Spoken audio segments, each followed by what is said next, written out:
We're once again interrupting our regular programming to bring in two more guests to discuss PressTV's accounts that have been deactivated by Google.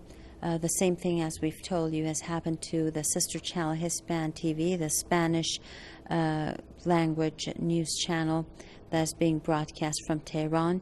To discuss that more, we're joined by Mr. Shabir Hassan Ali, activist and Islamic scholar, joining us live from Leicester City, and Max Igan, radio host and political commentator, who's joining us from Brisbane. Let's begin with Mr. Shabir Hassan Ali, who is an activist and Islamic scholar. Mr. Hassan Ali, can you please tell us how you learned that PressTV's accounts were disabled, and what was your first reaction to this news? Well, I learned of it obviously from social media and from PressTV's own broadcast, but my first reaction was, honestly speaking, I was not in the least bit surprised. It was, it's inevitable. When you look at who Google, Facebook, Twitter, all of these companies are, where they come from, what their background is, the fact that they will attack, essentially, and this is what it is. This is an attack on Iran, on the freedom of speech of Iranian people and of the line of resistance. This is not in the least bit surprising. These companies, especially Google, and these companies are all funded and backed by entities like the NSA and various elements of the deep state in the United States. And for them to be in any way supportive of the agenda of the resistance and the agenda of the oppressed people of the world is really asking far too much. It's like saying the Zionists care about the Palestinians, or that the Saudis care about the Yemenis. This is not the way it works, unfortunately. And I don't think anyone at PressTV is honestly surprised by this. The thing that we need to do as people who are supportive of the resistance axis, who oppose the hegemonic nature of America and Zionism and all of this, is we need to develop and work on building and promoting alternative avenues to get the news out. That means we should be rejecting entities like YouTube, Facebook, Twitter, because we know that they're against us. We have the ability to create stronger platforms. Remember, all of these platforms have only come about through they have done a lot of hard work on the ground. They have appealed psychologically. There are accounts of the way they use psychology to bring people in, to get people excited about using YouTube, using Facebook, using Twitter, the idea of the like button, of sharing a video, of subscribers and all of this. This is a way to almost imprison the minds of people so that once they have enough people using their systems, they can then control and choose what information is delivered on those systems. And of course, PressTV or Hispan or Al-Alam or Al-Manar or any of these channels, they are not part of that agenda. They are against that agenda of American hegemony, American oppression across the world. And so they will break PressTV. The only way that we can fight this is to create a genuine alternative, because look, we have to understand it's not just PressTV that gets its account closed down or disabled or whatever they've done. It's many, many other people. Myself, I have had a number of my YouTube accounts where I used to upload translated speeches and things of various personalities from Arabic or Persian into English. I've had these channels broken down and disabled, and it doesn't surprise anyone. I mean, there are alternative areas that are not controlled by America that need to be given more support, that need to be strengthened, and above all, we need to create our own real alternatives, because every time, if we keep creating accounts on YouTube or Facebook or Twitter, and we should, I'm not saying we shouldn't, we should, but we should always expect that these accounts will be destroyed. And so never use them as a primary. Always have your own content somewhere where you control it. And PressTV and IRIB as a whole is uniquely placed to help create an alternative media platform, which is free and open for everyone, where anyone who has an alternative opinion can come along, upload their content, and have their content freely available for anyone. And this is the only way you can defeat, which is one of the key ways that you can defeat America in this soft war. And Imam Khamenei has been talking about this quite a lot, about how we have to get really smart within the whole soft war. And this is what we need to do. I mean, we know that many Iranian entrepreneurs have achieved things in science and technology that far exceed what's happening in America and so-called Israel. And we need to build on this. We need to help these people excel. We need to help those people on the ground, be they in Iran or elsewhere, build these solutions and then promote these solutions and get people, not necessarily just people who are with the resistance, but people who are alternative, people who have an opinion that is not in line with what the mainstream Zionist neocon agenda is.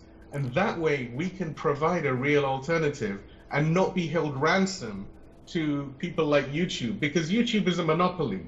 Google and YouTube, they think they're a monopoly. People should reject Google as a search engine. It's junk anyway. It doesn't really give you any search results. It gives you results that's curated for you.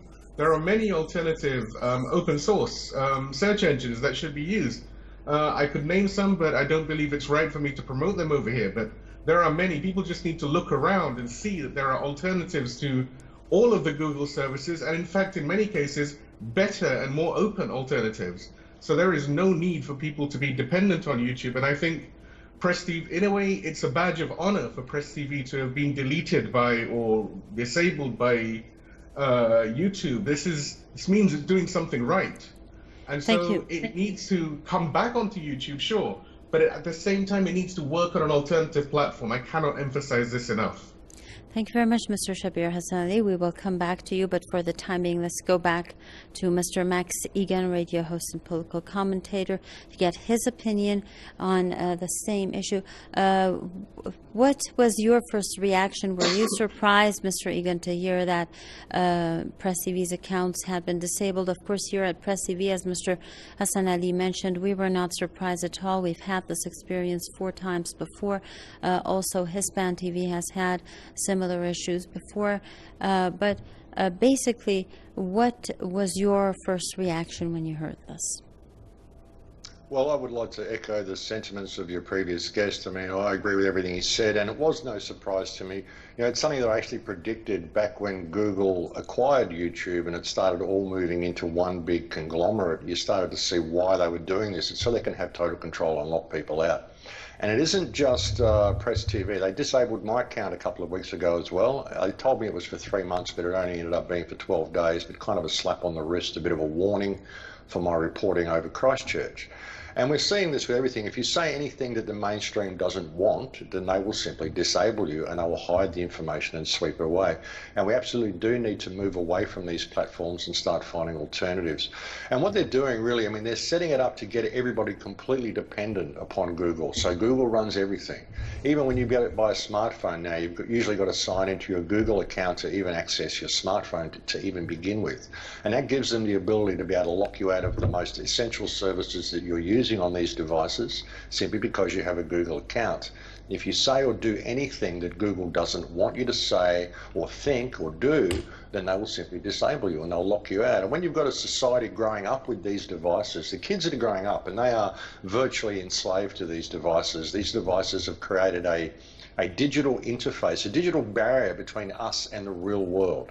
So there's now a digital interface you need to interact with in order to do the most everyday activities. And if you think or cross the lines any way Google doesn't like, they will lock you out of the most basic services of your life. This is psychological abuse. This is psychological control of what people think and do.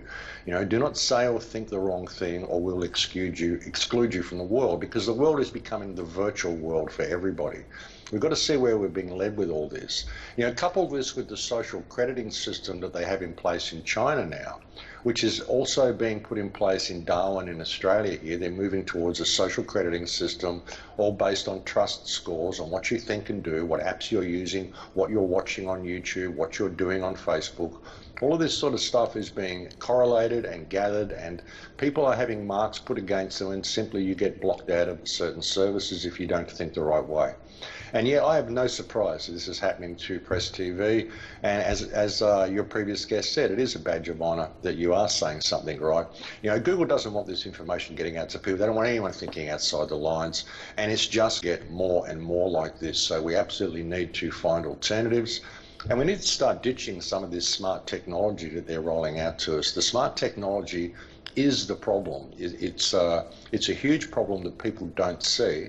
People that are scared of this whole Zionist control grid that's coming in place, they don't realise it is the smart technology that they're using that is the control grid, simply because of this digital interface it's creating between you and reality. And once it all moves to one mainstream control, such as Google controlling the whole thing, then they get to say who uses it and who doesn't, and who gets to live a normal life and who doesn't, simply according to the way you think. And it's not acceptable. People need to really pay attention to what is happening, and it's really snowballing this year. Thank you very much. Let's go back to Mr. Shabir Hassan Ali. Now, you came up with an interesting idea, Mr. Hassan Ali, that we should use our own resources to create the platforms that we need in order to get the message out. Do you believe that the potential is there for this to basically happen? I know the potential is there. It's not that I believe. I know. I have currently in my possession the source code for a system which is superior to YouTube. I just don't have the funding to deploy it. I know that there are a number of us that have been working on this type of solution, and I'm very glad that your other guest mentioned the idea of Google controlling our smartphones. I'm a software engineer as well. I build software, and one of the things that I do is work heavily with the open source community, which is just open people. It's like anyone and everyone can come along, go to various areas, get the code, and modify the code and vet the code themselves. And there are very easy ways to circumvent, remove the influence of Google from things like your Android smartphone. It's very, very straightforward. I know that this technology has been used in Iran. I've worked with people in Iran to implement this. You have the Iranian app store called Bazaar, and you have many Iranian Android phones which use a homegrown version of Android. So it's very, very doable. All it needs is support and just some more coordination. And really, it is very straightforward. There are many people within the open source community that I have direct communication with who are very, very upset with the way Google and Facebook and even Microsoft and Amazon, the way the control that they have, the strength that they have, and other companies as well. They know the background of these companies. They know that, these companies have connections and tentacles coming in from the Zionist establishment, the neocon establishment, the various arms of so-called American intelligence and all of this. We know that Twitter, a large amount of Twitter is owned by Walid bin Talal, who is part of the Saudi family. Even though on the surface they might have issues with each other, they are still the same Arab Zionists. And they control all of these channels through their massive investment portfolios.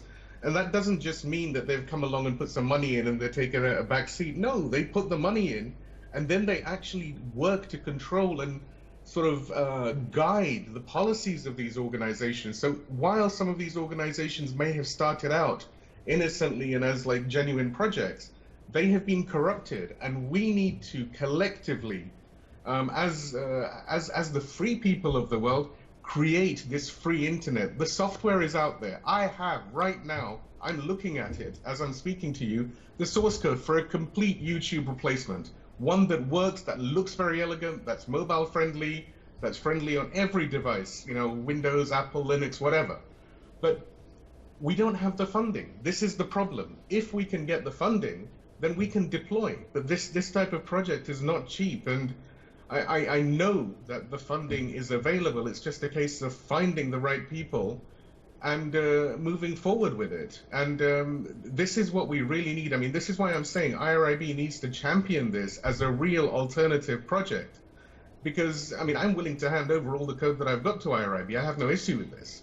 But it needs to be done properly. It needs to be done with the same sort of psychology, if you like, of bringing this to the masses that the initial Googles and YouTubes and everyone did. We need to take their own methodology and use it against them. This is the only way that they will have a viable competition, and this is the only way that they will be forced to circumvent their heinous behavior and their heinous controlling of the media. This is not just for Iran or for the resistance axis. I believe this would be a public service for all of humanity. Thank you very much, Mr. Hassan Ali. Let's go back to Mr. Max Igan. Now, Mr. Igan, Mr. Hassan Ali very strongly supports the idea that we should have our own platforms to get the message out. Now, how do you think this would be possible? And of course, any kind of social media network would definitely need people who follow it up, who watch what is being posted on those channels. Do you think, in the event that this kind of news outlet is created, this kind of software is created, will it be able to have enough people watching it to get the message to the international community? Because one of the main reasons why YouTube is being used at this point is that indiscriminately it targets people with different types of views, whereas a social media that is created by alternative news outlets such as PressTV may not be able to collect enough viewers, let's say, or audience that would be listening to this message. Yeah, that's the problem, with all of the Facebook alternatives and things that we've seen created. It's getting the crowd to move over there. Like with me posting on YouTube, even the only reason I post on YouTube is because that's where the audience is. It's where the people go. And getting the message to them, even to realize that they're being censored, is the hard thing. A lot of these people don't even realize, a lot of the young kids don't even realize that their search results are all being filtered. And it's all very much changed in the last couple of months since the shooting at Christchurch. Everybody's search results have changed. If you search for anything alternate on YouTube, you just get mainstream results, and it's becoming the same with Google. And we've seen new laws come in England where you can get 15 years of jail for simply viewing terrorist propaganda online. But what constitutes terrorist propaganda? It's getting to the point that anything that doesn't support the mainstream is terrorist propaganda. I mean, this would be the excuse they're using to censor PressTV, simply because it doesn't support Western values or Western propaganda. So they're calling it terrorist propaganda, So that's the thing, getting people to move over. That's the hardest part about this, is even if you do create the platform, I mean, once it's there, how do you alert people to the fact that it's there? You post a video on YouTube to let them know, and YouTube deletes it because you're promoting another platform. So it's a very, very difficult thing. Word of mouth and people continuing to speak out as loudly as we can. The more they try to squash us, the louder we need to speak. And we just need to keep doing it. I mean, if they block my channel, if they take my channel down, well, I'll move to another platform, but I'll also open another channel on YouTube, and I won't stop speaking. People need to make their voices louder. And I think we're seeing this because it's coming to people's backyards now. A lot of people have really had enough of this. A lot of people are seeing how much they're being censored, even on their smartphones and on their local devices. So a lot of people are realizing that we need to create an alternate platform. But like you say, the hard part is getting people to be aware of its existence, because all we've got to promote it is the mainstream, Google and YouTube and Facebook and Twitter and all the things that they are blocking us out of. So, word of mouth, just continuing to do these shows, getting as many people in the independent media as possible to start talking about these new platforms and moving across to these new platforms. But again, we don't want to get into a situation where we fall into the danger of just preaching to the choir. We want a lot of people to move over there. So that's the hard part. If we just get all the people who are already viewing this material to move over, how do we grow the audience? How do we get the message out to the people who really need to hear it?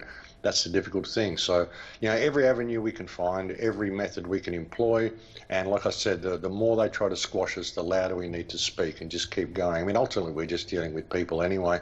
These governments are out of control, and I think a lot of the people in the West are realizing that it all comes down to the criminals we've got running these systems. So I think the world's getting to a point that their backs are coming to the wall and they're thinking that enough is enough. I'm certainly seeing a lot of waves building in the community around me. A lot of people are sort of whispering in the corners now where they weren't, about how things are changing far too rapidly for them. So, I think we will see some change. It's just hoping that it will be the right one. Thank you very much, Mr. Max Igan, radio host and political commentator, joining us live from Brisbane, and Mr. Shabir Hassan Ali, activist and Islamic scholar, who joined us from Leicester.